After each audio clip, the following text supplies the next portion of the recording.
আজ আমার গরম গরম মাছ ভাজা খেতে ইচ্ছা করলো, ভাবলাম মাছটাও ভাজি আর আপনাদের সাথে শেয়ার করি। চলুন। তেলটা বেশ গরম হয়ে গেছে, এবার মাছগুলো ছাড়বো একটা একটা করে।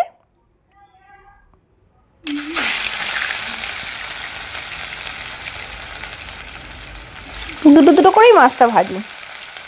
গরম গরম ভাতে মাছ ভাজা খেতে যা মজা লাগে। এর মাছগুলোকে এবারে উল্টাতে হবে। মাছটা ভাজা হয়ে গেছে, এবার এক পিঠ উল্টে দিই। একেবারেই উল্টানো যাচ্ছে না মাছগুলো। যাই হোক, অনেক কষ্ট শিখতে আমি উল্টাচ্ছি। এই উল্টে গেল আমার মাছ। আজকে হঠাৎ ইচ্ছে করলো আমি গরম গরম মাছ ভাজা খাবো। ভাবলাম আপনারাও কেন বঞ্চিত থাকেন, আপনারাও খান আমার সাথে। নিন, আমার মাছ ভাজা প্রায় শেষ হয়ে গেছে। চলুন গরম গরম ভাতে মাছ ভাজা খাই।